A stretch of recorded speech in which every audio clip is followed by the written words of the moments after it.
dibujos, imágenes, esquemas en los cuales muestran a un lado del cerebro como encargado de una parte, a otra parte del cerebro encargado de otra parte.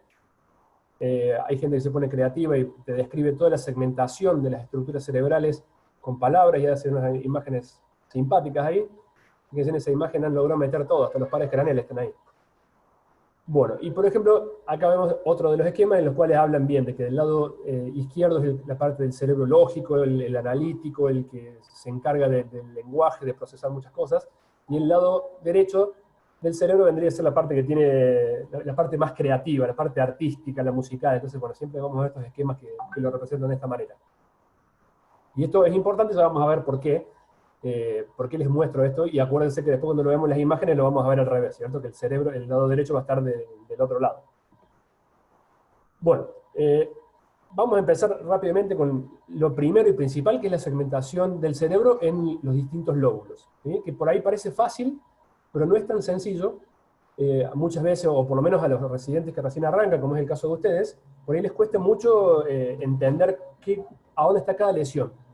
Y tiene una importancia bastante grande porque no es lo mismo una lesión que esté en la parte posterior del lóbulo frontal que esté en la parte anterior del lóbulo parietal, ¿sí? Digamos, acá está el surco central, y una lesión que esté adelante o detrás de ese surco va a ser muy diferente la evolución que tenga ese paciente, la clínica, los riesgos y los problemas potenciales, ¿sí? Entonces, no es algo menor, y es algo que muy comúnmente se equivocan los residentes que están recién arrancando, y es lógico porque es complicado, pero yo voy a tratar de darles algunas herramientas para que ustedes puedan diferenciar esas cosas.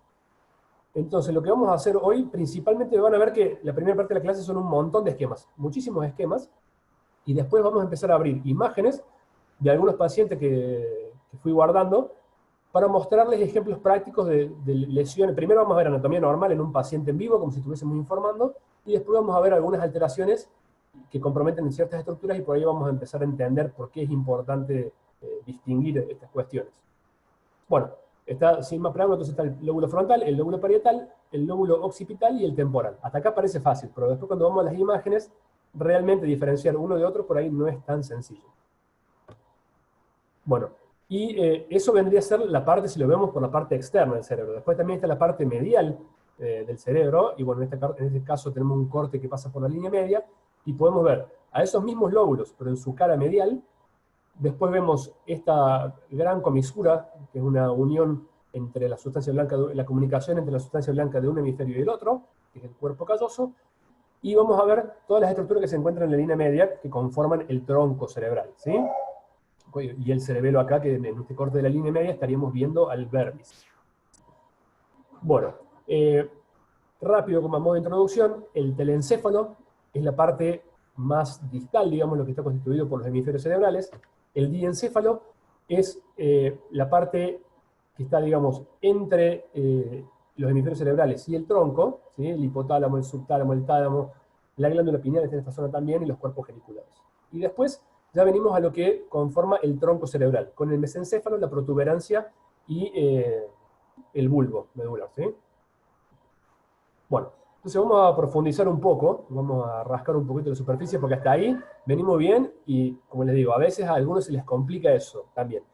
Pero yo quiero que vayamos un poquito más profundo, porque a la hora de hacer un informe, no es lo mismo que uno le diga a un médico que el paciente tiene una lesión frontal, a que uno le diga que ese paciente tiene una lesión en la parte, en la corteza precentral, o en la corteza orbital. No es lo mismo porque la clínica va a ser muy distinta y el pronóstico de ese paciente también va a ser muy distinto. Entonces, por eso es importante. Bueno, a nivel de la embriología, arrancamos con un cerebro que tiene muy pocos pliegues, que esos surcos se van a ir formando, determinados por la genética del paciente, y van a ir formando un proceso de envoltura e imaginación de la superficie cerebral que va a determinar el cerebro como lo vemos en la adultez. ¿Y por qué se hace todo esos surcos? Porque de esa manera tenemos más cantidad de superficie, ¿sí? A medida que se va desarrollando, el cerebro logra tener mucha más superficie cortical haciendo todos estos surcos y pliegues, por eso tiene esa forma tan caprichosa el cerebro. Bueno, y esta es una diapositiva en la que nos vamos a detener un rato largo, porque acá hay varias cosas para ver. Hay un montón de palabrerío, hay un montón de cosas, pero bueno, una vez que uno logra entender esto, es bastante linda esta imagen porque tiene todo lo que necesitamos saber para segmentar estos lóbulos. Porque ya, digamos, ustedes por ahí ahora están en el primer año, están en la primera etapa, saber distinguir lóbulo frontal de parietal es muy bueno. Pero a medida que vayan avanzando, eso va a ser insuficiente. Digamos. Yo voy a querer que ustedes, cuando hagan un informe o pasen un informe preliminar, sean más precisos. Al menos, por lo menos, distingan áreas importantes en la que es la clínica del paciente, ¿sí? Bueno, lo que le llaman las áreas elocuentes del cerebro, porque hay muchas áreas que pueden tener lesiones y no dar ninguna manifestación clínica, y hay otras áreas en las cuales una lesión muy chiquita puede hacer desastres. Entonces, es importante que ustedes, por lo menos, al menos, si no van a dedicarse a la neuroradiología, que por lo menos puedan distinguir esas estructuras que son importantes. Entonces, bueno, vamos a ver esta imagen de lo que sería la cara externa de un hemisferio cerebral, y vamos a ver que tenemos el surco central, que es este que está acá. No sé si ustedes pueden ver la flecha del mouse, como yo lo estoy marcando acá. No sé si alguno quiere activar el micrófono. ¿Lo pueden ver la flecha del mouse? A ver si el chat alguien dice algo. Sí, sí se ve. Perfecto, bueno. Sí, se ve. Bueno, entonces, el surco central, perdón, es este que tenemos acá, ¿sí? Ese surco, o la cisura de Rolando, es lo que va a determinar la separación entre el lóbulo frontal y el parietal. Por delante de eso está toda la corteza motora, es lo que sería la circunvolución precentral. Circunvolución o giro son sinónimos, ¿sí?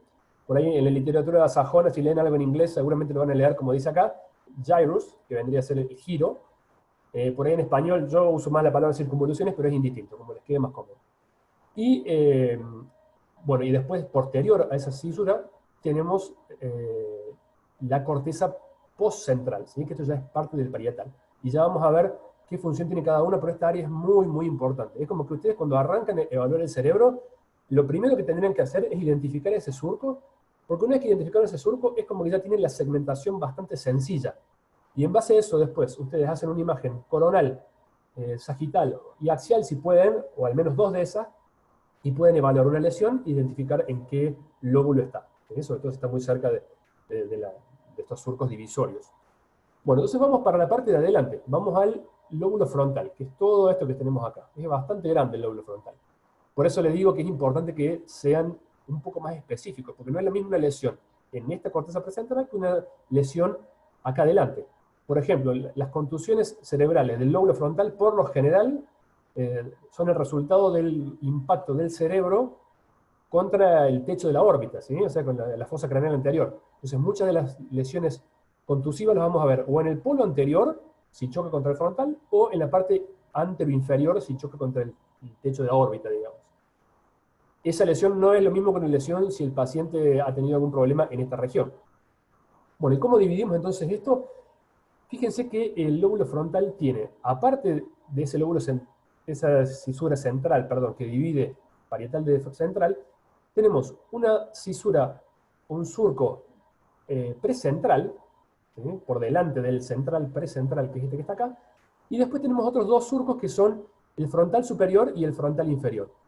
Por ahí no me importa tanto que se detengan mucho en nombres, porque eso después, una vez que logran entender la anatomía y el funcionamiento, eso después les van a ir cayendo solo, porque es muy fácil. Tenemos el precentral, que tiene una disposición bastante vertical, y después las circunvoluciones frontal superior, media e inferior están delimitadas por estos dos surcos. Como hay dos surcos, uno es superior y otro es inferior. Entonces, esencialmente la parte lateral del lóbulo frontal tiene estas tres grandes circunvoluciones. La precentral, que es vertical, y las otras tres que son horizontales. ¿Ven? Prácticamente horizontales. Y eso está dividido el precentral del resto por un surco precentral, como el mismo nombre lo dice, del lóbulo, y después estos dos por los surcos frontales superior e inferior. O sea que hasta ahí ven que no me importa que se memoricen las palabras, porque en realidad, sabiendo que hay tres circunvoluciones, superior, media e inferior, divididas por dos surcos, obviamente, ya no hay mucho más ciencia. Después los nombres son los mismos de las estructuras que tienen al lado. Entonces, bueno, esa es la primera gran cosa. Entonces, ahora, cuando ustedes describan una lesión, si ustedes me logran identificar a la circunvolución precentral y a estas otras tres, ya pueden hacer una gran diferencia entre decirme si la lesión, primero, es central, es frontal, es parietal, y si es frontal, ¿está en esta circunvolución tan importante o está en alguna de estas otras? ¿Sí? Bueno. Y después vamos a ver que la parte frontal, esto por ahí no es tan importante que entienda la segmentación, pero sí hay un área que me importa acá, que es la pars opercularis del lóbulo frontal, que tiene un área que va a ser importante para el lenguaje, ya la vamos a ver después. Bueno, y se llama pars opercularis. La palabra opérculo viene del latín, que significa tapa o tapadera, y vendría a ser la parte del frontal que tapa a la cisura insular, que está por detrás de esto, ¿sí? a la región insular. Si uno hace un corte acá y descubre toda esta parte, vamos a ver que por detrás de esto está la región insular. Entonces esto vendría a ser funcionar como de tapa, entre comillas, por eso le han puesto ese nombre. Bueno, y después tenemos acá la pars orbitalis, que es la parte del lóbulo frontal que está abocada a la región orbitaria, y después, acá está la pars triangularis. No es tan importante que sepan estas cosas más pequeñitas, pero sí acuérdense de la pars opercularis. Bueno, ya vimos lo frontal, y yo sé que por ahí esto les parece muy confuso porque estoy hablando sobre un dibujo en blanco y negro con un montón de palabras, pero después esto mismo lo vamos a pasar a un cerebro normal, y vamos a ver entonces cómo se aplica todo esto. Así que ahí va a tener un poco más sentido. Pero quiero que vayan escuchando los nombres para que podamos hablar con propiedad después cuando vayamos al cerebro de un paciente. Bueno, entonces el giro postcentral es este que está acá. La circunvolución postcentral o giro postcentral es parte del parietal. Y acá lo importante también que sepan la función, ¿cierto? El precentral es motor. A ver, un segundito.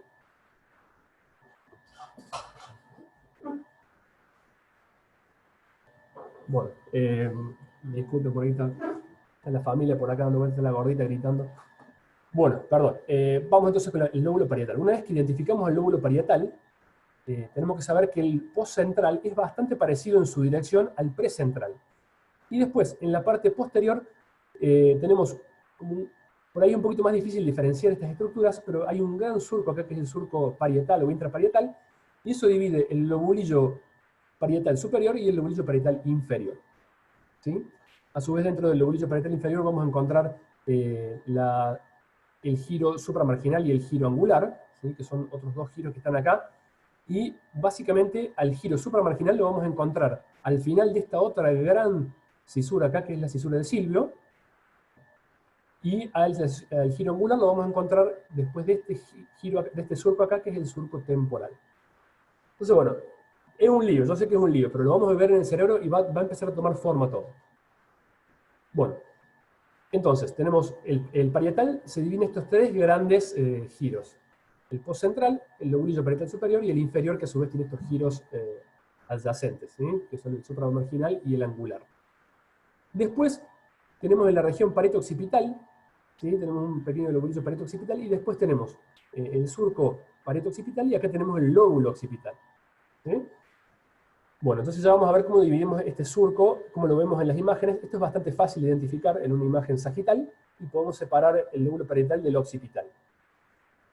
Y después, si nos vamos al lóbulo temporal, que está por debajo de la cisura de Silvio, ¿sí? En la parte externa vamos a encontrar otros tres giros, igual que el frontal. El frontal tenía superior, medio e inferior, el temporal exactamente igual, dividido por otros surcos que tienen el mismo nombre. En realidad, uno de los surcos que le dicen el medio, pero en definitiva es un surco superior y un surco más inferior que divide a los tres giros, superior, medio e inferior del temporal. ¿Sí? Entonces, con esta sola imagen, una vez que la logramos identificar después en las imágenes del paciente, ustedes ya van a poder identificar toda la estructura externa de ese cerebro.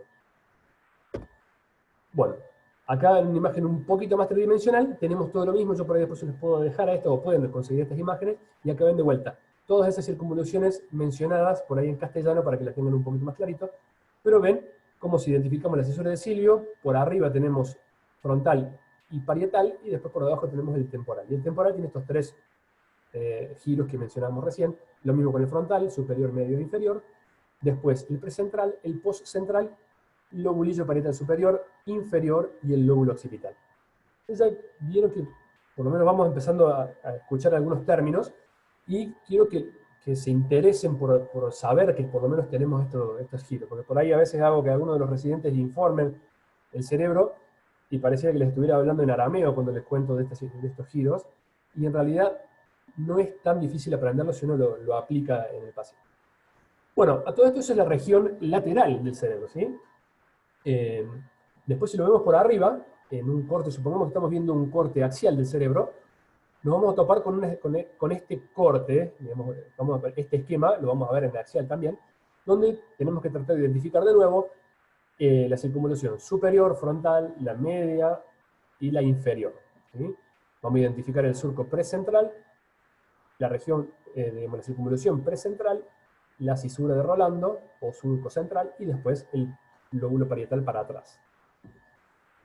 Bueno, y mirando desde la cara inferior al lóbulo frontal, en este caso vamos a tener una estructura que también es importante reconocer, y es bastante sencilla de reconocer, la parte más inferior y medial del lóbulo frontal, que es esta que está simbolizada acá, es un giro que tiene un aspecto bastante recto, es bien derechito, y se llama exactamente así, giro recto, o sí, comúnmente se le dice giro recto, así que es más fácil nombrarlo así.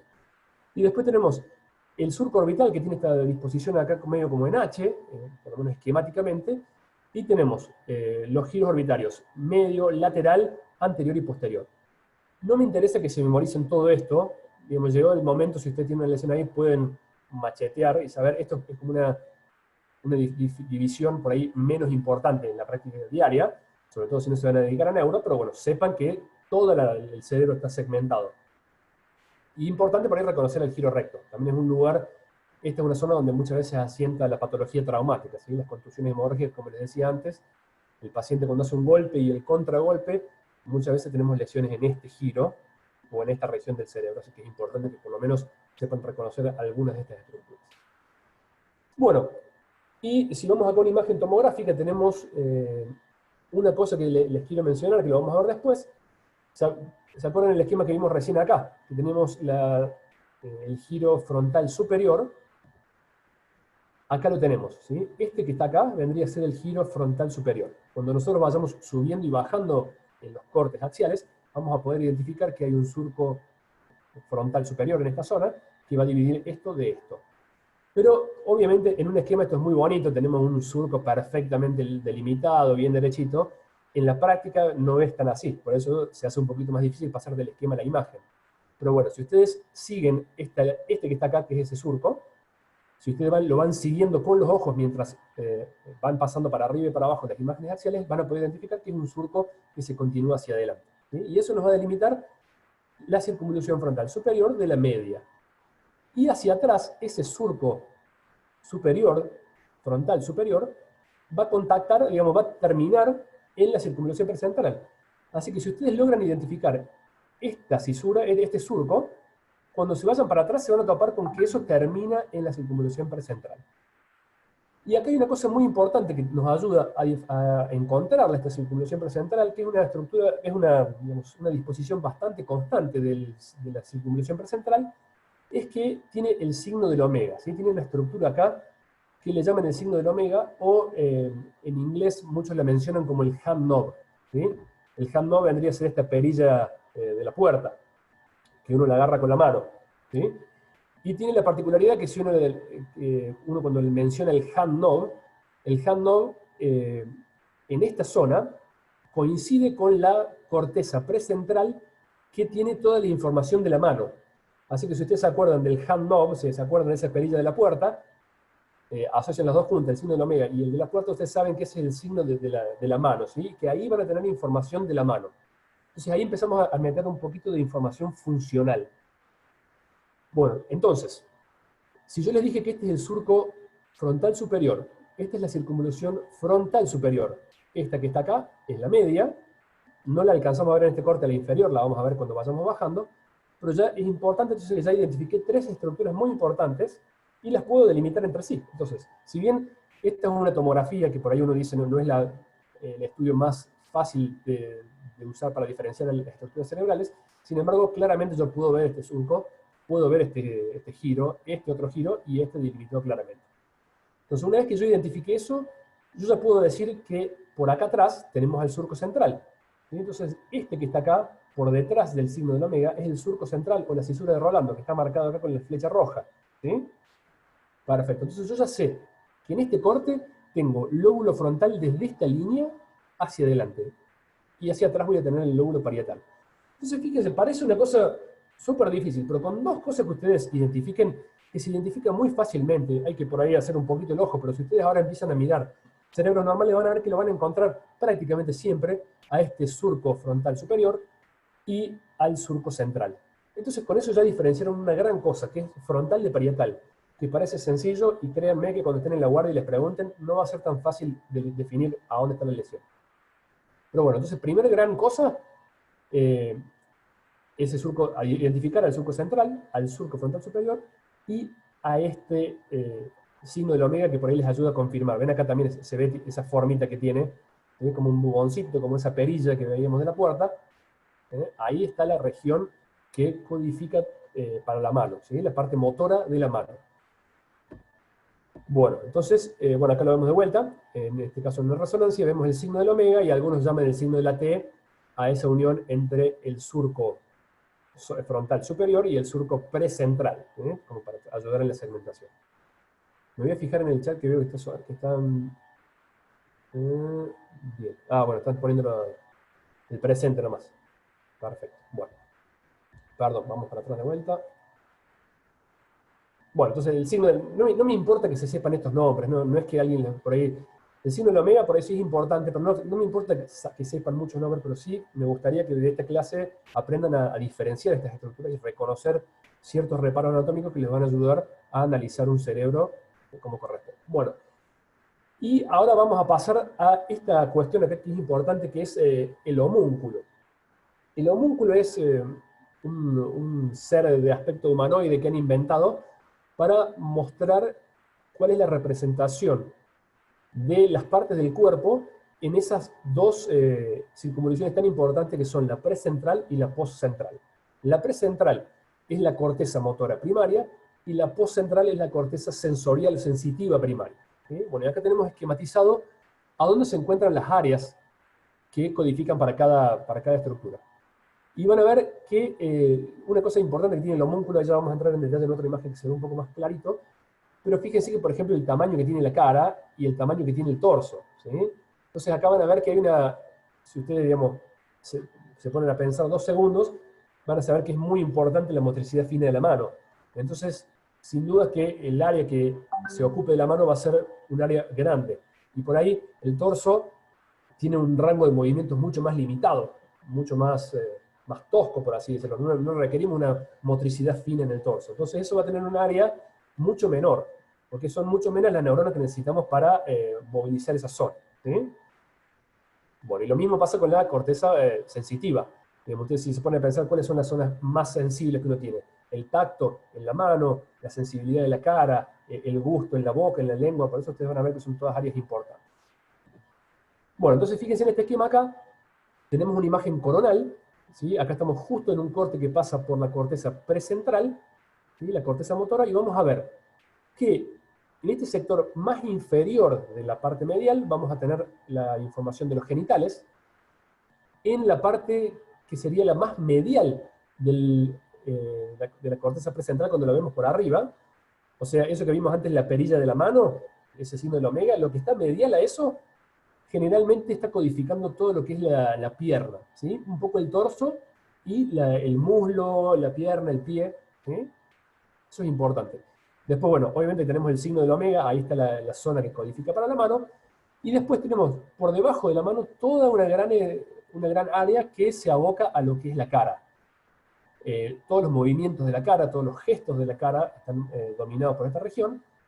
Hay una parte importante también que se ocupa de la masticación, que está simbolizada con los dientes, esta mandíbula con los dientes, y por supuesto la lengua, que es otra zona también muy importante. Y después el movimiento visceral más acá abajo.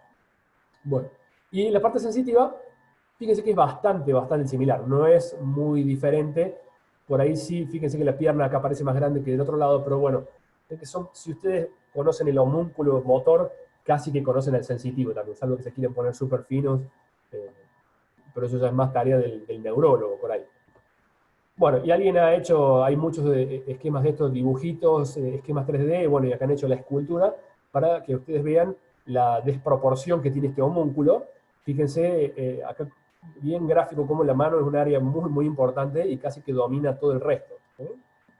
Bueno, por eso es importante reconocer a ese signo del omega, por esta cuestión, porque es un área realmente clave, importante, y hay patología que a veces asienta selectivamente ahí. Bueno, fíjense este caso. Acá lo que estamos viendo es una imagen axial de difusión, ¿sí? Que no sé si ustedes ya han visto algo de resonancia, pero la secuencia de difusión es una secuencia que nos permite evaluar el movimiento normal del agua entre el espacio intra y extracelular y entre los axones. Y siempre que haya una lesión isquémica, una de las cosas que ocurre es que se altera el mecanismo de intercambio de líquido entre el intra y el extracelular, a su vez de que se ensanche el intracelular por el edema celular, y eso va a hacer que en esa zona el agua tenga un movimiento restringido. Y eso lo vamos a ver como restricción de la difusión. Perdonen por ahí si no han visto mucho de resonancia, les estoy haciendo un poco de lío, pero bueno, es importante para que entendamos qué estamos viendo acá, por lo menos para que ya les vaya sonando. Bueno, ¿y qué estamos viendo acá? Esencialmente una lesión muy chiquitita, que está en este área de que está acá, y la vemos que brilla en esta secuencia, ¿sí? Y vamos a dejar de hablar de brillo, a partir de ahora vamos a hablar de hiperintensidad, cuando hablemos de las otras secuencias, y en el caso de la restricción, de la difusión, vamos a hablar de restricción de la difusión, porque hay algo que no permite una difusión normal de esa agua, que entonces tenemos que ver qué está pasando ahí. Bueno, este paciente lo que tenía es una lesión isquémica en esa zona, es un paciente que le estamos haciendo colocando un stent por un pseudoneurisma, y como complicación hizo una lluvia embólica, tenía algunos pequeños infartitos, pero particularmente tenía un infarto acá. ¿Y cuál es la gravedad de este infarto? Fíjense lo pequeño que es, un infarto prácticamente insignificante. Sin embargo, este paciente cuando se despierta no podía mover la mano. O le costaba, la podía mover, pero había perdido la motricidad fina en su mano. ¿De qué lado será? Bueno, no me quiero separar esa pregunta porque vamos a parar mucho tiempo, pero bueno, acuérdense que la parte motora, la de este lado va a codificar para el lado contralateral. Así que acá tenemos el hemisferio izquierdo, está codificando a la mano derecha. Entonces, bueno, este pequeño infarto en el área de la mano, ven acá está el signo de la omega, esa es la perilla de la mano, el hand knob, que dicen los ingleses, los sajones, y en esa zona, o sea, ese pequeño infarto tan chiquitito que por ahí, si lo tenía acá adelante, hubiese pasado totalmente desapercibido, no hubiese dejado ningún problema, bueno, justo viene a caer ahí y ese paciente perdió motricidad fina. Y era un paciente que le encantaba jugar al golf y fue a hacer de cuenta que lo apuñalamos con eso, porque cuando le dijimos que probablemente pierda un poco de motricidad fina, se puso como loco porque era lo único que le importaba. No le importaba el pseudoneurisma, creo que no le importaba si tenía un infarto más grande, pero quería su mano para jugar al golf.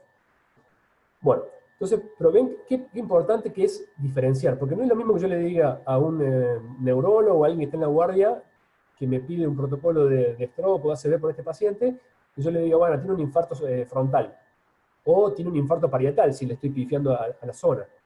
Pero tampoco es lo mismo que le diga, bueno, acierto que es lóbulo frontal, pero tengo que decirle a dónde es. No es lo mismo que le diga frontal a que le diga corteza precentral.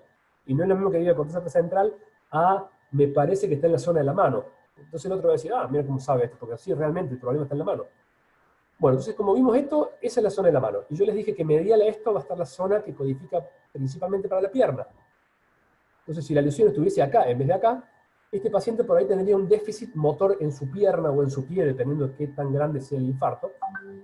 Y acá va otra cosa importante, por ahí no lo quería hacer tan extenso con territorios vasculares, porque se mezclan un montón de cosas por ahí, y quiero que por lo menos saquen algunas cosas en limpio, pero para que ustedes sepan, los territorios vasculares en el cerebro, yo les digo siempre a los residentes que se corta con una regla. Cuando ustedes ven un infarto puro de arteria cerebral anterior, van a ver que el infarto básicamente va a agarrar esta zona acá, y es cortado con regla, realmente no es que es un poco difuminado el infarto, no, el infarto es un territorio bien estructurado que casi que agarra la circunvolución frontal superior con exclusividad, pero agarra también a la corteza precentral en esta zona. Entonces, dicho esto, si asocia lo que les dije antes, más un infarto de ahí, podemos asumir que si un paciente tiene un infarto puro de arteria cerebral anterior, el déficit motor que va a tener ese paciente va a ser prácticamente exclusivo de la pierna. ¿Sí? Y eso pasa clínicamente. Ustedes cuando ven un infarto acá, van a ver que ese paciente la única dificultad que va a tener va a ser en su pierna. En su pierna contralateral. O sea que si el infarto estuviera acá, va a ser un déficit en su pierna derecha. Si el infarto está acá, va a tener un problema en la mano. Si el infarto es más abajo, va a tener un problema en la movilidad de la cara. Entonces, eso explica también por qué en un infarto clásico de arteria cerebral media, lo que dicen los sajones es el FAST, ¿sí? que hay que hacer para evaluar a ese paciente es FAST. La F de face la A de arm, que se baja el brazo, la S de speech, del habla, y la T del tiempo, que hay que apurarse porque ese paciente, a medida que pasa el tiempo, va perdiendo neuronas minuto a minuto. Entonces, bueno, así rápidamente vemos por qué es importante conocer la anatomía, porque en base a la anatomía vamos a saber las lesiones que déficit le van a producir a ese paciente. Entonces, bueno, hablamos de un infarto. Cerebral anterior puro, un déficit de la pierna. Si es un infarto cerebral media puro, va a terminar afectando toda esta zona. O sea, la zona que yo dije que se cortaba con regla, va a ser de acá para allá. Entonces va a afectar a toda la corteza precentral que codifica, si se recuerdan el homúnculo, que veíamos acá, un infarto cerebral media básicamente hace esto, agarra de acá para abajo. Entonces lo que va a terminar haciendo es que ese paciente deja de mover la mano, pierde la movilidad de la cara de un lado, tiene una parálisis facial central, y le va a empezar a costar hablar. ¿Sí? Entonces, mire, fíjense que es fácil que con un poquito de conocimiento anatómico ya tenemos la explicación de por qué un infarto de cerebral media hace eso. Si el infarto no es de cerebral media ni de cerebral anterior, sino que es de ambos, el paciente va a tener el déficit completo, va a tener una hemiplegia completa con brazo y piernas afectados. ¿Sí? Hace poquito, no sé si lo vieron, pero bueno, hubo una noticia de un ex candidato a presidente de Estados Unidos que estaba dando un discurso y está hablando bien y de repente empieza a hablar mal, con incoherencia, y se empieza a ver que se le paraliza la cara. Bueno, ese hombre estaba teniendo un ACV de cerebral media mientras hablaba en un pupitre ahí en público. Bueno, no sé si quieren hacer alguna pregunta o quieren que les dejemos para después al final. Voy a ver cómo vamos con el tiempo. No, estamos más o menos bien. Bueno, parece algo sencillo, no hemos visto casi nada y sin embargo es muy importante con que ustedes sepan esto, ya tienen una gran parte de la anatomía cerebral adentro. Bueno, y lo que nos estábamos dejando de lado, algo que es muy importante, es la cara medial, porque les va a pasar que por ahí el paciente tiene un infarto, una lesión, que ustedes la identifican como frontal o parietal, pero no coincide con nada de lo que vimos recién. No es ni precentral, no es giro frontal superior, no está en la parte orbital, y ahí entran en duda a dónde estamos, qué estamos viendo. Bueno, entonces sepan que en la línea media tenemos el cuerpo calloso, ¿sí? El cuerpo calloso que a su vez está dividido en partes. Para ustedes también eso es importante a la hora de mencionar el cuerpo calloso. Es bueno que ustedes sepan las 4 partes que tiene el cuerpo calloso, porque no es lo mismo las lesiones en cada una de esas estructuras, y no es lo mismo las enfermedades que las producen. No es lo mismo una lesión en el esplenio del cuerpo calloso, que hay un montón de cosas muy puntuales que afectan al esplenio, a que la lesión esté en el tronco, en el genu o en el rostrum. ¿Sí? Esa es la división. Esplenio del cuerpo calloso, el cuerpo tronco del cuerpo calloso, el genu, ¿sí? Esta rodilla de la parte anterior, y el rostrum, que es este piquito finito del cuerpo calloso. Bueno, pero bueno, esencialmente sepan que acá está el cuerpo calloso con esas 4 partes, y por encima del cuerpo calloso, dividido por la cisura pericallosa, está la circunvolución o el giro del cíngulo, ¿sí? Que abarca al lóbulo frontal y al parietal, ¿sí? Y esa es una parte que por ahí cuando lo vemos en un corte sagital vamos a estar viendo el cerebro y no corresponde a ninguna de las estructuras que vimos antes, ¿sí? Y después, bueno, en la parte temporal, en la parte media, vamos a tener todo lo que es la amígdala, el hipocampo, el giro hipocampal y todas las estructuras de la parte temporal medial. Tenía una foto, no sé si la... Sí, bueno, acá ahí ya la vamos a ver. Bueno. Y bueno, volvemos a la parte lateral ahora. Por ahí esto, digamos, es una zona donde asienta menos patología, pero sí es importante que conozcan esto, el giro o la circulación del cíngulo. Bueno, y acá vamos a otra parte que es importante conocer, y por qué es importante conocerla, porque también un pequeño infarto acá puede ser devastador. Obviamente que si tenemos un infarto extenso de cerebral media, por ahí no hay mucho misterio, está todo afectado, entonces el déficit va a ser completo de todo lo que involucre. Pero muchas veces vamos a tener que el paciente, un caso muy, muy común es el paciente con fibrilación auricular, paciente añoso, fibrilación auricular, que por algún motivo suspende la antiagregación. Y es lo más común. Apenas suspende la antiagregación, hace un infarto. Y no necesariamente ese infarto tiene que ser un infarto masivo, un bloqueo de la rama cerebral media o cerebral anterior o la carótida interna en sus ramas grandes. Muchas veces son pequeños infartos embólicos que afectan pequeños sectores corticales, digo, córticos subcorticales. Entonces acá es importante que conozcamos otra región, ¿sí? Entonces acá es importante que sepamos dividir a la cisura de Silvio, digamos, cómo reconocer la cisura de Silvio, porque eso va a dividir parietal, temporal y frontal. Y lo importante es que reconozcan algunas de las cosas que yo les mencioné al principio. Yo les mencionaba la zona opercular, o el opérculo frontal, que básicamente es el sector que está bien inferior y bien lateral, ¿sí? Un poquito por delante de la corteza precentral, que es esta gran área que está acá, y esa es el área de Broca. Seguramente en la facu en algún momento lo han estudiado, no sé si, están todos, si se acuerdan o no, pero bueno, si no vayan y vuelvan a leer, qué es el área de Broca, y así repasan un poquito. Y acá atrás tenemos el área de Wernicke. Rápidamente, estas son áreas que intervienen en el lenguaje, ¿sí? El área de Broca esencialmente corresponde al área motora del lenguaje, y el área de Wernicke es el área sensorial, sensitiva del lenguaje, ¿sí? Y después tenemos, entre ellos dos, el fascículo arqueado, que es un fascículo de comunicación que permite que estas dos áreas actúen en conjunto, ¿sí? Entonces tenemos el área sensitiva, el área motora, que nos permite que nosotros procesamos el lenguaje, comprendamos el lenguaje y podamos hablar, ¿sí? Mecánicamente generar un sonido, una palabra, y a su vez, esto se tiene que comunicar con esto para que esa palabra que nosotros generemos tenga sentido, ¿sí? Entonces después ustedes lean, si quieren cuando termine la clase, área de Broca, área de Wernicke, y qué pasa con la fascia de Broca y qué pasa con la fascia de Wernicke. Supongamos que el paciente, en vez de hacer un infarto, como vimos antes, en el área de la mano, hace un infarto acá, ese paciente va a tener mucha dificultad para expresar el lenguaje. Lo que logre expresar va a tener sentido y va a ser coherente, pero va a ser un discurso muy dificultoso porque va a tener dificultad en la parte motora del habla. En cambio, la fascia de Wernicke, esencialmente lo que va a ocurrir es que ese paciente puede hablar perfecto, pero no va a ser muy conectado a ese discurso, porque ha perdido la parte del entendimiento del lenguaje. Entonces va a hablar mucho, por ahí rápido, el paciente va a querer decir un montón de cosas y no va a tener ningún sentido de lo que dice, ¿sí? Y después tenemos una fascia mixta, que es cuando el infarto, la lesión, el tumor, lo que sea, asienta en la zona intermedia y compromete al fascículo arqueado, digamos, al área que comunica entre estas dos. Entonces, el problema ahí va a ser que ese paciente va a perder la comunicación entre las dos áreas y va a generar esa fascia mixta.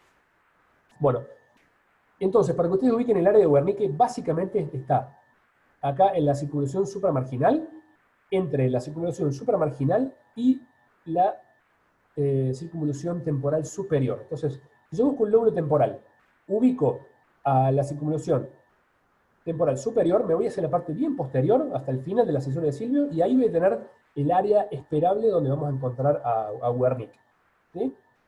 Muy importante, porque muchas veces se van a topar con que el paciente tiene una lesión, ya sea tumor, o una contusión hemorrágica, lo que sea, o un infarto. No es lo mismo que ustedes le digan al médico, bueno, mira, es el área temporal, es la circunvolución temporal media. Así que, bueno, por suerte probablemente no tenga ningún déficit del habla. A que usted le diga, no, tiene un infarto en el área de Wernicke, a menos que ese paciente logre rehabilitar muy bien esa zona, que no es tan sencillo, digamos, si el infarto fue grande en esa región, muy probablemente el paciente quede con esa fascia, o al menos un grado de esa fascia en forma permanente. Y por delante del área de Wernicke, una vez que identificamos eso más en la parte media, vamos a tener la corteza auditiva, ¿sí? Bueno, y viéndolo de vuelta por debajo del cerebro, antes vimos por debajo y nos abocamos a la parte central con el giro recto, el surco olfatorio, van a ver el bulbo olfatorio ahí por debajo del lóbulo frontal. Si nos vamos para atrás, vamos a tener el lóbulo temporal, ¿sí? Con algunas estructuras que son importantes que ustedes conozcan, como el uncus, que es la parte más medial y anterior del lóbulo temporal, ¿sí? Y fíjense, tenemos, en el medio vamos a tener la amígdala, el hipocampo, después todo esto largo que está acá, que es el giro hipocampal, el giro temporal medial, pero es occipito temporal, porque estamos ya en la cara inferior, para no confundirlo con el otro, y después el occipito temporal lateral. Tenemos el medial y el lateral, ¿sí? Por ahí es más difícil hacer esta diferenciación, pero sí por lo menos van a tener que aprender a diferenciar el giro parahipocampal, que tampoco hay mucha ciencia, es el que está al lado del hipocampo, ¿sí? Lateral al hipocampo. Bueno. Y después, en el lóbulo occipital, vamos a tener un giro lingual, acá en la parte medial, y después en la parte bien posterior del occipital vamos a tener la corteza visual. A ver. Pensé que estaba esa imagen, no, sé que se fue. Pero bueno, básicamente tenemos el área visual primaria que está bien acá atrás, ¿sí? Es el área donde está la parte motora que codifica para todo lo que observamos, y después las áreas visuales accesorias un poquito más arriba. Pero entonces también vamos a saber que si una lesión compromete al sector bien posterior del lóbulo occipital, va a terminar con algún defecto campimétrico de ese paciente, ¿sí? Y dependiendo de qué zona haya agarrado, vamos a ver si ese paciente termina con una hemianopsia, una cuadrantopsia, depende de qué tan grande sea la lesión que comprometa a esa región. Bueno, entonces yo creo que ya les he hecho un lío bárbaro con 10.000 esquemas, 10.000 fotitos, y por ahí ustedes están diciendo qué cantidad de cosas que me dijo, cómo vamos a hacer para acordarnos de todo esto. Pero bueno, vamos a tratar de agarrar algunos ejemplos y evaluar. Ahí ya comparto la pantalla, vamos a evaluar algunos casos. Denme un segundito. No sé por qué se me cerró acá. Entonces, bueno, vamos a agarrar un paciente cualquiera, aleatorio, y vamos a tratar de encontrar algunas de estas estructuras. Y después vamos a ver algunos pacientes con patología que vamos a tratar de ver si identificamos las estructuras. Bueno, entonces ahora los voy a llevar conmigo. Hagamos de cuenta que están sentados conmigo en la sala de informes. Y nos dicen, bueno, tenemos que ver a este paciente. Un segundo, no sé por qué no me está abriendo. Ahí está, ahí creo que me está dejando compartir. Ahí lo pueden ver a la imagen. Estamos viendo parte de un cráneo. Sí, se ve, profe. Perfecto, bueno, listo. Entonces, bueno, acabo de abrir esta imagen y lo primero que me topo es con esta imagen sagital. ¿Sí? Esto es una imagen, es una resonancia magnética del cerebro en un corte sagital, para que empecemos a hablar con propiedades, ¿sí? En cortes sagitales. Bueno, y hago un barrido y entonces estoy tratando de empezar a poner todo eso que vimos recién en esquemitas, aplicarlo a esto tridimensional, que a su vez lo estamos viendo bidimensional. Entonces, bueno, lo importante es hacer este barrido y empezar a tratar de identificar las estructuras. Bueno, empecemos bien por la parte exterior, ¿sí? Yo hago un primer barrido inicial y hay un surco que fácil salta a la vista, que es este surco que está acá, ¿sí? Ese es el surco, uno de los surcos más grandes que tenemos, que es la cisura de Silvio, el surco de Silvio, ¿sí? Entonces, bueno, tenemos esta cisura acá, ¿la ven ahí? Importante que la reconozcan, y a su vez es bastante fácil, porque fíjense que en esta zona, el lóbulo temporal abomba un poquito hacia adelante y hacia abajo, y el lóbulo frontal hacia adelante, pero más hacia arriba. Entonces ya lo vemos que estos dos se diferencian entre sí. Entonces es fácil delimitamos uno de otro. Creo que en eso no van a tener ningún problema delimitar uno de otro. Y fíjense el tamaño que tiene este surco, aún en esta paciente que es una mujer joven de 39 años. ¿Sí? Bueno, entonces tenemos cisura de Silvio identificada. Si me voy bien para el costado, ya voy a identificar los otros dos surcos temporales, el superior y el medial que tenemos acá, el superior y el medio, o superior e inferior, si les quieren decir, no hay problema. Y tenemos entonces delimitada la circunvolución temporal superior, media e inferior. Entonces fíjense, yo en esta paciente, vean hasta dónde llega la cisura de Silvio. Entonces yo en esta paciente yo ya puedo decir un montón de cosas. Puedo decir que acá tiene el giro supramarginal, que acá probablemente tenga el área de Wernicke, que en esta región yo esperaría encontrar el área auditiva. Entonces yo ya, con ese pequeño pantallazo ya identifiqué un montón de estructuras importantes. Y yo puedo saber que si la lesión compromete alguna de esas estructuras, yo ya le puedo anticipar al médico que probablemente esa lesión o genere afasia, o si lo llegan a tener que operar por un tumor, que tengan cuidado de esa zona, o habrá que hacer un estudio funcional previo para ver realmente dónde está el área sensitiva del lenguaje, o por lo menos saber que si uno tiene que resecar una lesión de esa zona, va a quedar con un déficit, ¿sí? Bueno, entonces, Wernicke probablemente esté por acá, el área auditiva lo más probable es que esté por acá, y teníamos acá la cisura de Silvio, y por arriba de esto está la parte parietal acá, y frontal de acá para adelante. Y yo les había dicho que la parte inferior y más posterior, ahí entre la precentral y el resto del cerebro, tenemos la zona opercular frontal. Y en esta zona opercular es donde yo espero encontrar al área de Broca. Entonces fíjense qué fácil, ¿no? Una imagen solita del cerebro que estamos viendo acá, identificamos un montón de estructuras simplemente habiendo identificado primero a la cisura de Silvio. En base a eso ya tengo opérculo frontal, circunvolución temporal superior, y ya con esas dos cosas tengo toda el área que compromete al lenguaje identificada. ¿Sí? Entonces tenemos área de Broca, el fascículo intermedio que comunica las dos, que está en esta zona, y el área de Wernicke que probablemente esté por acá. Entonces, bueno, fíjense que parece complicado, pero cuando uno lo empieza a buscar no es tan difícil. Entonces identificamos la cisura de Silvio y ya tenemos un montón de cosas identificadas. Bueno, después fíjense en este corte medial, vamos a tener de vuelta cuerpo calloso, acá, con el con el rostrum, que es este piquito, el genu, que es la parte más anterior, el tronco, que es la parte media, y el esplenio del cuerpo calloso, que suele ser una de las partes más grandes. Bueno, y fíjense que normalmente el cuerpo calloso suele hacer como una pequeña muesca acá, o es una zona donde hay menos haces de comunicación. Acá hay un montón, y acá está todo el resto. ¿Sí? Esto es normal para que sepan que hay una pequeña muesca ahí, casi siempre lo vemos. Bueno, ya vamos a ir a pasar una imagen axial para identificar algunas de las otras cosas. Fíjense, una de las cosas que vimos también en el esquema, teníamos el cuerpo calloso, la cisura pericallosa, y por arriba de eso tenemos, ¿se acuerdan cuál era este? Por lo menos contéstese para ustedes mismos, que era la circunvolución o el giro del cíngulo, que es grande y abarca frontal y parietal, todo para acá atrás. ¿Sí? Y bueno, otra cosa que aparece acá, que por ahí en el esquema no se lo veía tan fácil, eso se lo ve más fácil en el cerebro que en el esquema, fíjense la cisura parieto-occipital acá. ¿Sí? Fíjense que es bastante fácil de identificar, porque es bastante constante en su dirección, que es ese surquito que está acá. Y eso nos va a dividir occipital de parietal. Y eso lo veo, esto sí que es un error muy, muy, muy común en los informes. Ustedes están viendo cortes axiales, la lesión está por acá, por esta zona, y ustedes dicen, pasan el informe, tiene una contusión o una hemorragia subaracnoidea en la parte parietal. Y por ahí después, porque lo ven en el axial, ¿no? Es como que por ahí ven en el axial, se excitan con los hallazgos, ven un montón de cosas, pasan el informe, pero nunca se pusieron a comparar uno con otro.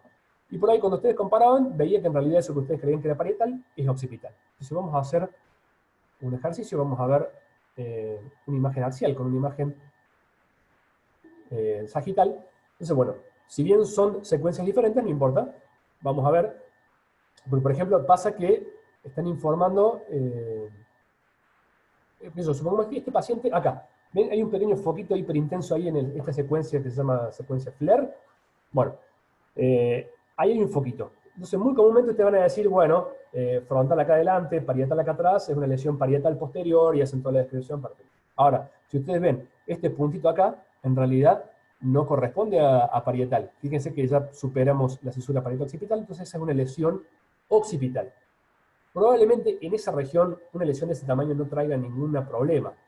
Pero es importante que ustedes sean más precisos a la hora de describir. Y fíjense que no es difícil. Simplemente tienen que ver el axial y no asumir las cosas, sino realmente verlas y chequearlas con las cosas que yo les he dado hoy con un pequeño número de esquemas.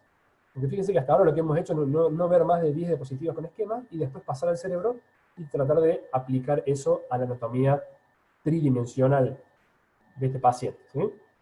Bueno, perfecto. Entonces, importante no confundir parietal con occipital porque es muy diferente la patología, digamos, la clínica y las implicancias para ese paciente en uno o en otro. ¿Sí? Bueno, otra cosa que es importante por ahí, que les puede pasar mucho en la guardia, por ahí cuando le hacen un estudio, y ustedes lo ven raro el cerebro.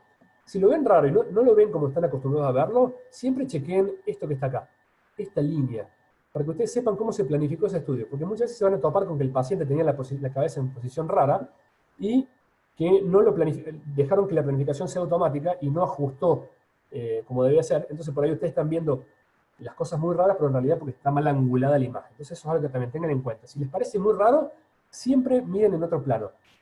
Pero esto es algo que yo les digo siempre a los residentes, por lo menos los que tengo cerca, es que traten de siempre, siempre, siempre ver todos los hallazgos en 3 planos. Porque por ahí los veo, están en el axial y están 3 horas tratando de definir, che, ¿qué te parece esa lesión? ¿Te parece algo? ¿Te parece que puede ser algo o no? ¿Te parece que es en tal lugar o no? Y yo le digo, hace 3 horas que estás viendo el axial. ¿Cómo mirás el axial al lado del sagital? Por lo general, aunque sea en esta pantalla chiquita que tenemos acá, se puede ver las 2 imágenes juntas. Entonces eso es muy importante. No se queden con una sola imagen, porque se van a perder un montón de información. y por ahí están pensando en lesiones parietales y lesiones occipital, o por ahí no saben qué es, y cuando lo ven acá se dan cuenta, ah, no, mira, en realidad era un artefacto. Pasa que en el axial me confundía y en el sagital era evidente. Bueno, tenemos esa herramienta hoy, tenemos imágenes sagitales, tenemos imágenes axiales, coronales, podemos reconstruir oblicuos, así que traten de siempre ver todos los planos, no se queden con una sola cosa. Bueno, o sea, identifíquenlo por ahí, si les resulta más fácil verlo en el axial, vean todo en el axial, pero después cuando una vez que identificaron los problemas, acompáñenlos de las otras imágenes. Bueno, entonces vamos tratamos de enfocarnos en esta imagen axial. Y vamos a tratar de ver anatomía del paciente. Nunca vi a esta paciente previamente, y sin embargo ya rápidamente pude identificar cuál es frontal, cuál es parietal, y fíjense qué fácil que es. Y esta es una paciente joven, en un paciente añoso, que los surcos suelen ser un poquito más prominentes, es todavía más fácil a veces. Pero bueno, fíjense, este corte acá es el mismo corte de los esquemas, para que vean que los esquemas no salen de la cabeza de algún creativo, sino que es basado en la anatomía de los pacientes. Fíjense, en este simple corte tenemos identificada la perilla de la mano, el signo del omega, este que está acá, ¿sí? Entonces yo ya sé directamente cuál es el lóbulo frontal, que es este que está acá adelante, sé qué parte es parietal, sé que en esta zona va a estar el área que codifica para la mano de esta paciente, en esta zona va a estar la parte del torso y la pierna, la parte superior de la pierna, más hacia abajo va a estar más el pie, y acá tengo el surco precentral, perdón, el surco precentral es este es el surco frontal superior. Entonces ya en esta sola imagen tengo circunvolución frontal superior, circunvolución frontal media, circunvolución precentral, circunvolución postcentral. ¿Ven? Por ahí al principio era difícil, parecía un laberinto, un rompecabezas, pero si ustedes aprenden a reconocer rápidamente la cisura de Silvio y la cisura de Rolando, que es esta que está acá, que es la central, ya tienen gran parte de la anatomía resuelta. Y la anatomía importante, por ahí, la que ustedes van a necesitar para poder pasar un informe preciso en las primeras etapas cuando ustedes estén de guardia, ya la tienen con saber esas solas dos cositas. Y fíjense que no es difícil de distinguir, de interpretar. Vamos para arriba, a ver, empecemos de cero. Tenemos a esta paciente acá, me voy desde arriba del todo. Sé que en la parte de más arriba probablemente haya mucho lóbulo frontal, pero bueno, yo cuando empiezo a bajar, empiezo a tratar de ver. A ver, bueno, mira, acá estoy viendo un surco. Un surco que tiene una dirección bastante, digamos, podemos decir, tiene un sentido antero-posterior, que es parecido a lo que nos mostraron en el esquema del profe de ese lóbulo frontal. Bueno, este capaz que sea el frontal superior. Fíjense que a la circunvolución frontal superior es bastante fácil de ubicarla. Es la que está en la parte más arriba y la parte más medial. O sea que esta la van a identificar prácticamente siempre. Una vez que identifiquen esta circunvolución, lateral a esto va a estar sí o sí el surco frontal superior. Lateral a eso, la circunvolución frontal media. Esto va a llegar a eso que algunos le habían puesto el signo de la T, porque se va a topar con esta circunvolución, que es la precentral, ¿ven? Y ya cambia el sentido, deja de ser horizontal o antero-posterior y pasa a ser vertical, como lo vimos en el esquema, o en este sentido tiene una dirección más transversal, por lo menos en esta imagen. Bueno, y fíjense, en esta imagen sola ya tienen un montón de información, y esencialmente ustedes ya pueden saber si la lesión que tiene el paciente va a comprometer o no la mano, la pierna, el torso, o si está más abajo, si va a comprometer parte de la cara. Entonces fíjense por ahí, parece un lío, pero una vez que lo empiezan a ver, es bastante más sencillo segmentar a los lóbulos de lo que uno cree. Por ahí el cerebro es un poco que asusta, por lo menos a los residentes que tengo cerca, siempre cuando les empiezo a hablar de esto, se ponen, no, esto es imposible, es una locura. Y en realidad si uno lo va agarrando por partes, ve que no es tan difícil. Bueno, como que ustedes sepan esa parte de la anatomía, ya créanme que tienen gran parte de la anatomía adentro. Bueno, y después otra cosa que es importante, por ahí no lo puse en los esquemas porque me quería abocar a esa segmentación que es lo más difícil. Por ahí este corte es un corte también súper importante, pero por ahí esto es lo que ya todos más o menos saben, entonces por ahí no me quise detener tanto en esto, sino quería hacer más hincapié en lo otro. Pero bueno, vamos a hacer un breve repaso acá. Este es un corte muy, muy importante, ¿por qué? Porque en este corte que está acá, podemos ver un montón de cosas. Entre ellas, esto que está acá, ¿sí? Bueno, que tenemos acá la cisura de Silvio, en axial, la que vimos antes, y medial a la cisura de Silvio vamos a tener esta corteza que está acá, que es la corteza insular. Entonces eso es importante. La corteza insular está tapada por la región opercular del lóbulo frontal. Hay gente que también menciona el opérculo parietal y el opérculo temporal, como rodeando esta zona, ¿sí? Rodeando a la ínsula, tapándola. Ven que está como esto, está por delante, como cubriendo, protegiendo desde afuera hacia adentro a la ínsula. Bueno, entonces eso es más corteza, la región insular. Esto es importante, ¿por qué? Porque, por ejemplo, en algunos infartos tempranos de cerebral media, la región insular es la corteza que primero se afecta, ¿sí? En un infarto de cerebral media.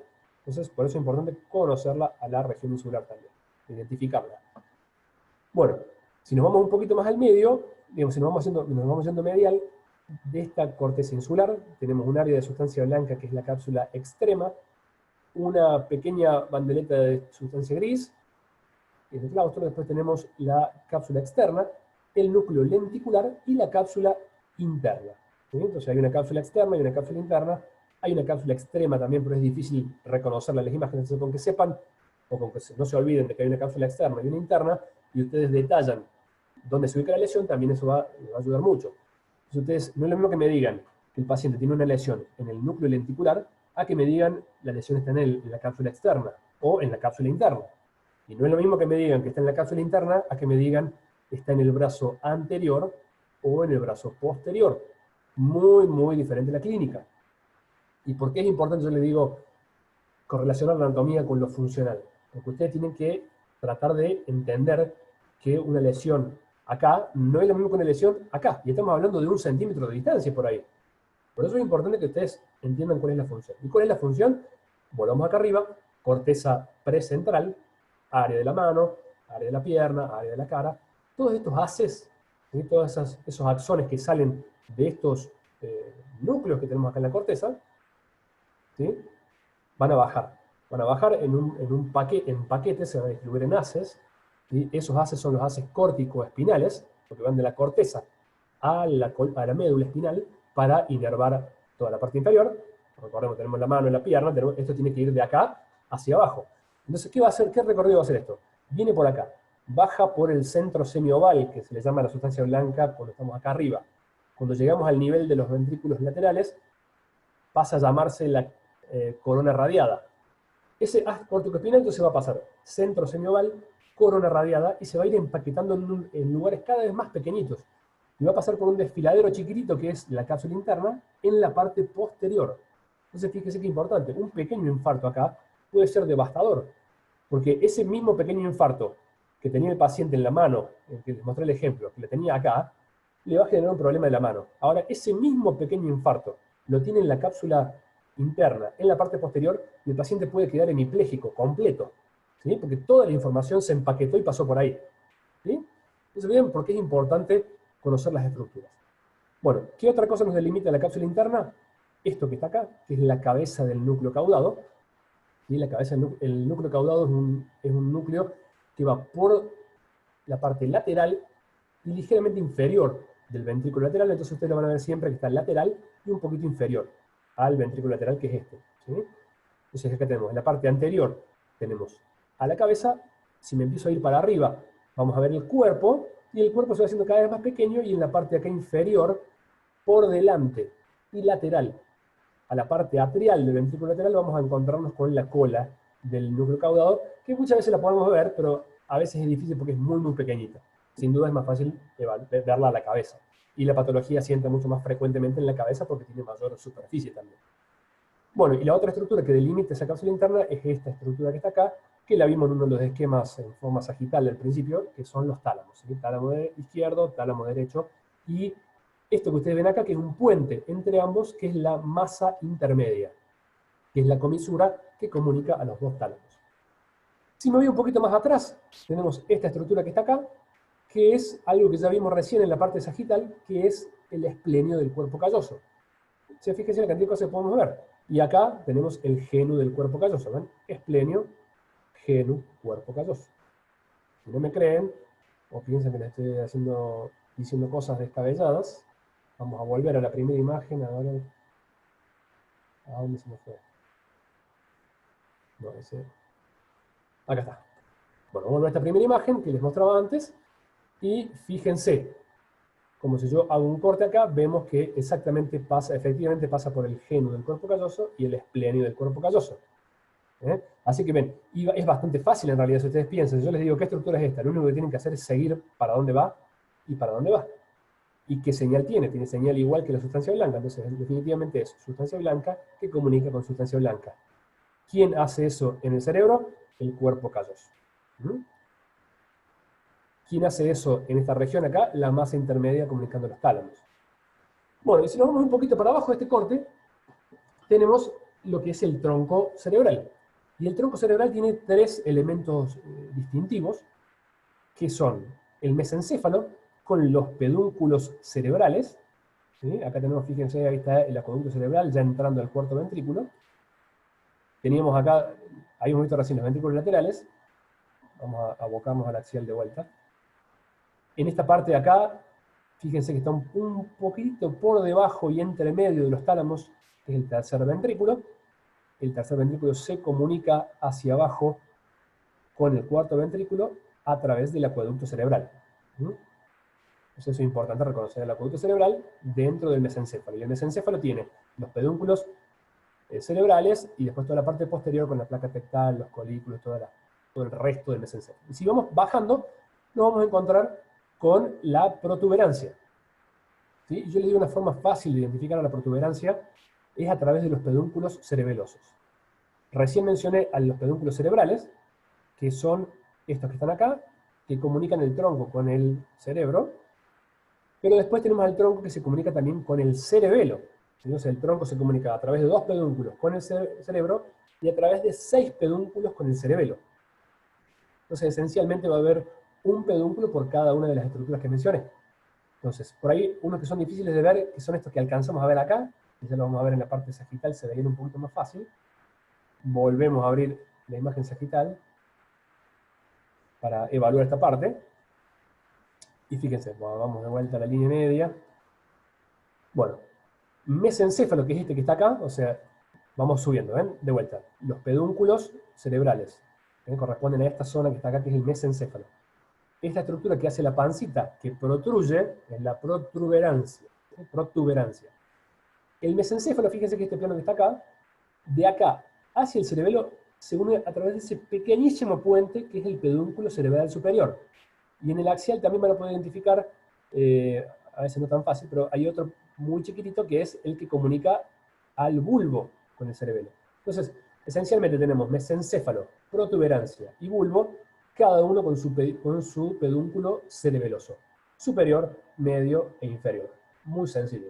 También, cuando uno empieza a describir anatómicamente y pone que la lesión afecta al pedúnculo cerebeloso medio, yo veo por ahí que el residente que me está viendo dice, ¿cómo sabe tanto? Y en realidad no es saber tanto, es simplemente conocer las estructuras, saber que cada uno se comunica con el cerebelo, y después los nombres son fáciles. El de más arriba es el superior, el medio es el medio, y el inferior es el inferior. Entonces por ahí parece que saben un montón, pero en realidad es algo sencillo de aplicar. Pedúnculo cerebeloso superior. Y después vamos a ver un gran pedúnculo, que está, ven, este está bastante en la línea, más cerca de la línea media, el cerebeloso superior. Pero al medio no lo estamos viendo. El medio lo vemos recién acá a los costados. Porque el medio es un pedúnculo enorme. Es el pedúnculo que une la protuberancia con el cerebelo. Entonces tenemos protuberancia acá, hemisferio cerebeloso izquierdo, hemisferio cerebeloso derecho, el vermis, y estos dos grandes puentes, este y este, que comunican al tronco con el cerebelo, más precisamente la protuberancia con el cerebelo, y es el pedúnculo cerebeloso medio. Importante, porque hay un montón de patología que puede afectar al cerebelo, a la protuberancia o exclusivamente al pedúnculo. Entonces es importante porque la clínica va a ir variando. No es lo mismo que a un neurólogo ustedes le informen con esa precisión a que le digan, no, el paciente tiene una lesión en el cerebelo. Y por ahí veo algo muy común. Usted, por ahí a la hora de informar, ya sea en el cerebro, ya sea en el abdomen, en el tórax, por ahí lo primero que uno dice, oh, bueno, identifiqué que la lesión está en el pulmón o en el hígado. Pero eso, hoy en día, cualquiera que ve las imágenes va a saber eso que ustedes le dijeron antes de que ustedes lo vean. Entonces, el médico que les pide el estudio no quiere que ustedes le digan, veo una lesión en el hígado. Capaz que ni siquiera quiere que le digan, veo una lesión en el hígado en el lóbulo izquierdo. No, van a querer mucha más precisión que esa. El médico va a querer, no, ¿en qué segmento está? ¿Segmento 6, 5, 7, cuál? Y dentro del 7, que es enorme, la lesión está en el centro, subcapsular, adyacente a un vasito. Todas esas cosas son importantes que ustedes mencionen. Y en el cerebro no es distinto que el resto del cuerpo. Por ahí está todo empaquetado en una zona mucho más pequeña, pero es lo mismo. Ustedes tienen que tratar de ser lo más preciso posible para brindar la información de calidad al médico que les pidió el estudio. Si yo a un neurólogo le informo que el paciente tiene un infarto frontal, se me va a reír cuando lee el informe y nunca más me va a mandar un paciente, porque él ya sabía que tiene una lesión frontal. Lo que quiere saber es qué tipo de lesión es, a dónde está ubicada, qué zona compromete, qué zona no compromete. Eso también es importante, por ahí el hallazgo positivo, pero a veces remarcarle al médico, por ahí la lesión es frontal y no sé exactamente qué área involucra o involucra varias áreas. Pero sí le puedo mencionar que está en la parte anterior y que no compromete a la circunvolución precentral, por ejemplo. Entonces, eso es importante y creo que ustedes tienen que apuntar a eso cuando estudien anatomía. Y yo le digo siempre a los chicos de primer año que traten de afianzarse muy bien en la anatomía normal. Les digo que aprovechen la guardia, que es tan difícil, para aprender anatomía. Porque un montón de veces le van a pedir estudios que son normales. Y la respuesta normal, que a todos nos pasa, estamos cansados, no queremos saber más nada, normal, listo, lo vi rápido, no vi nada y me voy a dormir.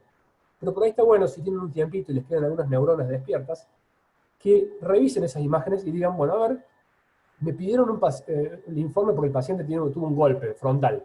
Bueno, no le veo nada frontal, no le veo nada posterior, listo. Me quedo tranquilo que no tiene nada traumático, paso el informe, pero después me quedo un tiempo y digo, bueno, voy a ver cómo se ve eso que me dijo, que estamos viendo ahí, el uncus temporal. ¿Qué es el uncus temporal? Bueno, acá lo estamos viendo. Ya llegamos acá al lóbulo temporal, tenemos la parte medial y anterior del lóbulo temporal que les dije recién, que es esta que está acá. Ese extremo medial del lóbulo temporal es el uncus. ¿Y en qué radica la importancia por ahí? ¿Por qué tienen que evaluarlo el uncus? Porque ante la patología que produce efecto de masa, ya sea un tumor o un traumatismo o un sangrado que genere presión sobre el cerebro, esta es una de las cosas a las que le van a tener que prestar atención. Si hay o no herniación del uncus. Si la presión está haciendo que este lóbulo temporal se hernie hacia la parte medial. Porque el efecto de masa y las herniaciones en el cerebro nos van a dictar pronóstico de ese paciente. Una lesión que produzca un desplazamiento de la línea media, acá a nivel supratentorial, de más de 10 milímetros, en instauración aguda, por ejemplo, hablemos de un paciente que tuvo una hemorragia, ya sea traumática o hipertensiva, elijan lo que quieran. O un hematoma epidural. Vamos a dar cuenta de un hematoma epidural, que es la urgencia máxima que ustedes van a tener en el cerebro. Ven una fractura, ven un hematoma epidural y ven un efecto de masa. Si ese efecto de masa es más de 10 milímetros, ustedes ya tienen que saber que eso es de grave, pasó a gravísimo, y que ese paciente corre riesgo de la vida. ¿Por qué? Porque puede empezar a haber herniaciones. ¿Qué herniaciones? Puede herniarse el parénquima, el lóbulo frontal y el parietal hacia el otro lado, por debajo de la hoz del cerebro, ¿sí? Es una hernia subfalcina, y al hacer eso puede comprimir a las arterias cerebrales anteriores y hacer un infarto de cerebral anterior, y el paciente que va a tener, respóndanse ustedes mismos en su cabeza, va a tener un infarto que compromete a la pierna, ¿sí? Cerebral anterior, la pierna del lado que le corresponde. Si ese efecto de masa persiste y empieza a comprimir a la arteria cerebral media, va a ser un infarto en territorio de la arteria cerebral media, con un déficit que le va a afectar probablemente la cara y el brazo, ¿sí? Toda la parte que vimos antes de ese homúnculo. Y si el uncus se empieza a herniar, va a también tener ese efecto sobre la arteria, pero a su vez puede empezar a empujar el tronco. Entonces ahí tenemos que ver otra cosa, que lo vamos a ver acá en el sagital, si hay una herniación transtentorial, que puede ser descendente o ascendente. Tenemos la tienda del cerebelo acá, que separa el occipital del cerebelo, muy fácil de identificar, y a veces tenemos efecto de masa de acá abajo para arriba, que hace que el cerebelo suba y comprima acá arriba, o al revés, lo más común que el cerebro baje y comprima el tronco. ¿Sí? Bueno. Por ahí me voy un poco por las ramas, pero quiero que entiendan por qué son importantes estas cuestiones. Bueno, ya estamos, nos quedan 10 minutitos, así que les voy a exprimir el cerebro lo poco que les queda para que después se los expriman un poquito más en el recuperatorio. No sé si lo vimos recién, pero bueno, en el medio de los dos hemisferios cerebelosos hay una estructura acá bien medial, que es el vermis cerebeloso, ¿sí? Que está entre medio de los dos. Acá en la parte inferior podemos ver entre el bulbo y el cerebelo los pedúnculos cerebelosos inferiores. Ven que no hay mucha ciencia, tienen que saber qué estructura es esta, qué estructura es esta, hay un puente entre los dos, comunica una cosa con la otra, es un pedúnculo, está en el cerebelo, cerebeloso, es fácil. Entonces no me gusta que se memoricen nombres, los nombres tienen que llegar solo en la medida que ustedes vayan comprendiendo cuáles son las estructuras cerebrales. ¿Sí? Bueno, Y entonces, bueno, ahora que vimos un montón de anatomía, vamos a terminar con un casito clínico que tuvimos hace pocos días, que es bastante interesante. No sabemos bien qué tiene todavía, tenemos algunas sospechas, pero para ver cómo evaluamos ante algunos de estos problemas. Y algo más que les quería decir, bueno, en la línea media, por ahí me olvidé de mencionarles, estaba en alguno de los esquemas, pero no se los mencioné puntualmente, tenemos esta estructura acá, que me encanta hacerlo renegar a los residentes que recién arrancan con esto, porque los hago patinar siempre. Es muy sencillo, esto es muy fácil. Esto que está acá, si se acuerdan de anatomía del primer año, cuando llegan a la morgue y les muestran el hueso esfenoides, tenemos esto que está acá, que es la silla turca. La silla turca tiene adentro a la hipófisis, ¿sí? La glándula pituitaria. Y la hipófisis tiene dos cosas muy distintivas que son muy fáciles de distinguir acá en la resonancia. Así que esto es muy importante que ustedes lo reconozcan y sepan por qué esto se ve así. Tenemos el tallo pituitario, la adenohipófisis y la neurohipófisis. Fíjense qué distintas que se ven. Es todo parte de la hipófisis, adeno, neurohipófisis. Fíjense la diferencia de señal que hay entre uno y otro. Vamos a buscar un poquito esa parte ahora. Bueno, ¿y por qué esa diferencia de señal? Eso cuando empiecen a estudiar resonancia lo van a entender un poquito mejor, pero porque esencialmente son muy diferentes las estructuras histológicas que componen a una y a otra. Ustedes se acordarán de los ejes hormonales que tienen que ver con la adenohipófisis y los que tienen que ver con la neurohipófisis. Y bueno, si se acuerdan de anatomía patológica, sabrán que los tejidos de uno y otro son muy diferentes. Entonces, la adenohipófisis tiene una señal mucho más parecida al tejido nervioso, fíjense, ¿ven? Al tejido cerebral, a la corteza, y la neurohipófisis tiene una señal mucho más alta en esta secuencia que es una secuencia T1. Y es mucho más alta, entre otras cosas, porque tiene mayor contenido de grasa. Y la grasa en T1 brilla mucho. Entonces hay algunos otros componentes ahí, pero bueno, esencialmente hay algunas estructuras lipídicas acá que son responsables parcialmente de ese aumento de la señal de una estructura comparada con la otra, siendo que es la nombramos glándula hipófisis en general. Bueno, perfecto. Entonces de vuelta, en este corte sagital, bien línea media, tenemos el mesencéfalo, protuberancia, bulbo y el cordón medular, ¿sí? La médula espinal. Bueno, hay muchísimas cosas para ver, muchísimas cosas más para que sigamos revisando, pero no tengo mucho más tiempo y ustedes no deben tener muchas más neuronas, así que rápidamente voy a un casito, ahí ya se lo estoy buscando para abrirlo, y con eso cerramos. Un segundito, disculpen.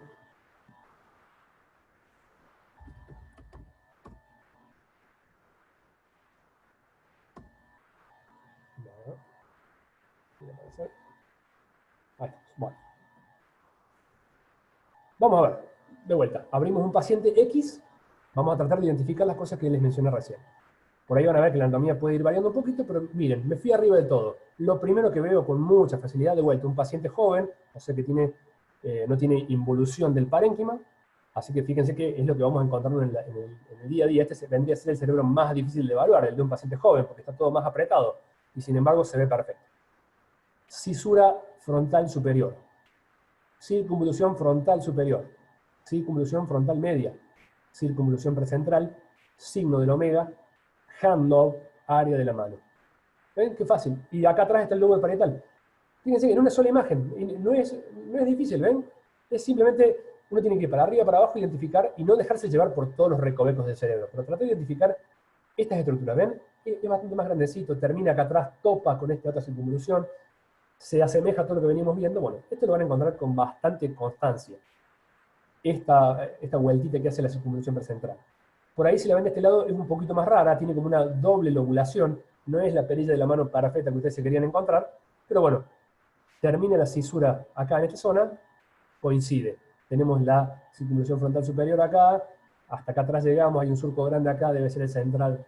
Ven que es como que van cerrando las cosas. Bueno, en esta secuencia T1 bajamos, vemos la cabeza del núcleo caudado, el núcleo lenticular, con su globo pálido y el putamen, el tálamo, cápsula interna, un repasito rápido, y de vuelta las comisuras, esta gran comisura que es el cuerpo calloso en el genu, y el esplénido del cuerpo calloso. Región insular, fisura de Silvio, están todas las cosas ahí. Fisura de Silvio, es cuestión de que las podamos interpretar. Bueno. Y después, si bajamos acá de vuelta, pedúnculos cerebelosos, respóndanse internamente cuáles son. superiores, medios e inferiores. Simplemente recuerden en qué lugar y qué posición está la protuberancia y van a saber el nombre de estos pedúnculos cerebelosos. Bueno, vamos a pasar a la secuencia que nos mostraba alguna alteración. Ustedes recién empiezan, muchos de ustedes no habrán visto nunca una resonancia en detalle, por ahí estarán diciendo, ¿qué estamos viendo acá? Pero bueno, esencialmente acá estamos de vuelta en una secuencia FLAIR, que es una secuencia T2 con sustracción de líquido, para que ustedes entiendan la física de esta secuencia. Entonces van a ver que el líquido no tiene señal, ¿sí? Porque está atenuada. Esta secuencia se llama Fluid Attenuation Inversion Recovery, porque es una secuencia que atenúa el líquido. Entonces vamos a ver, es un T2 en el cual el líquido no se ve hiperintenso. Y eso por ahí nos resalta algunos problemas. Entonces fíjense, voy a tratar de ventanear un poco exageradamente para remarcarles algunas estructuras. Este mismo paciente que vimos recién, la circunvolución pericentral, podemos ver que la sustancia blanca de la parte anterior del lóbulo frontal, e incluso la parte posterior del lóbulo parietal, se lo ve de una forma.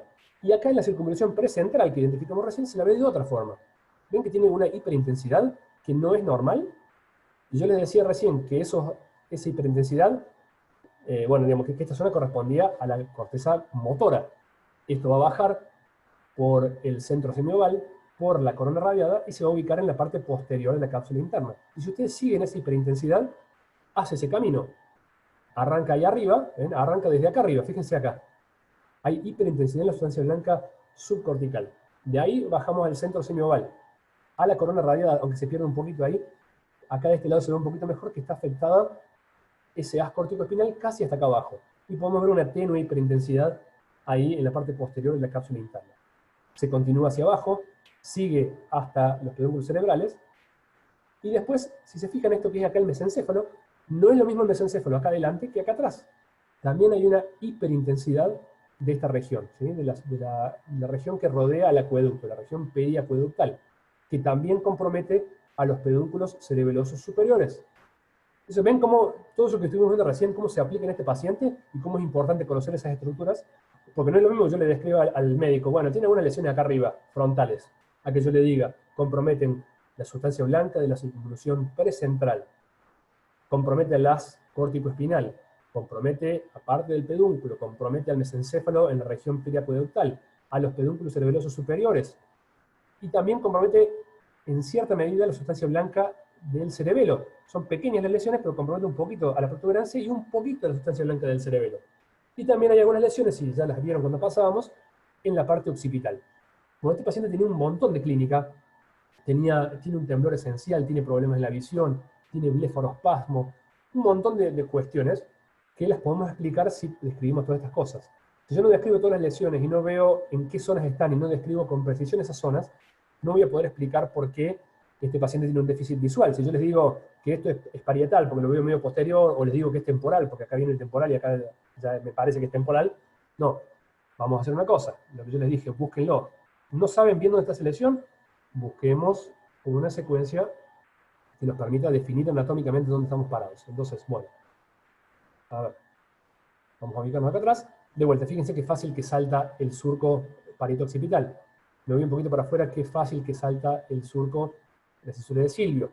Lóbulo temporal, lóbulo frontal, opérculo frontal Broca, posterior de la circunvolución superior temporal Wernicke, el fascículo de comunicación, el fascículo acuato, el área auditiva. Bueno, yo sé que esa zona está indemne porque no vi nada raro acá. Ahora yo veo que en esta zona occipital hay algo. Entonces, digamos, en esta zona hay algo. No sé si es occipital, si es temporal posterior, es parietal, estoy en duda. ¿Qué hago? Pongo esto al lado de esto. Y fíjense, la cisura parieto-occipital está súper evidente. Entonces, de acá para acá abajo, ya sé que es occipital. Entonces yo ya sé que esto es occipital y que está muy cerca de la parte bien posterior donde está la corteza visual.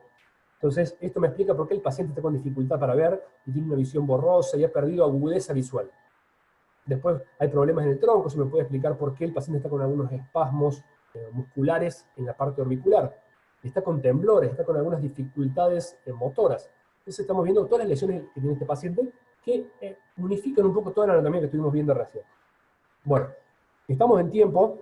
Espero que haya sido sencillo. Traté de hacerlo lo más simple posible, pero después por ahí yo creo que es sencillo y lo están entendiendo y no entendieron nada, pero no les puedo ver las caras. Pero bueno, espero que hayan podido entender las cuestiones anatómicas y por qué es importante ser fino con la anatomía. ¿sí? Ustedes van a brindar un servicio mucho mejor al médico que les trae a los pacientes si ustedes pueden describir con precisión a dónde están las lesiones. Y esto va a ser muy importante si se dedican después a ver a imágenes del cerebro.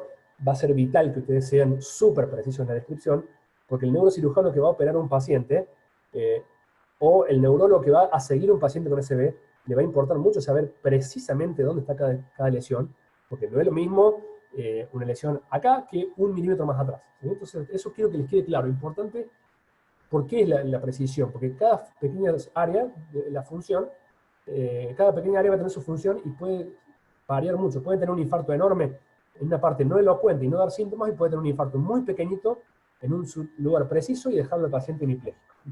Bueno, listo. Bueno, Marquito, muchísimas gracias. De Muchas nada. gracias, doctor Marangoni. Muy clara la explicación. Hay que ver, hay que trabajar, hay que ver mucho, tener al lado el atlas e ir día a día, digamos, incorporando esta anatomía funcional, anatomía aplicada, que es la que nos va a permitir, digamos, hacer informes de calidad. Muchísimas gracias, Marco. Bueno, damos por cerrada entonces la clase de anatomía del sistema nervioso. Muchas gracias. Hasta luego. Muchas Ahora gracias. entonces quedamos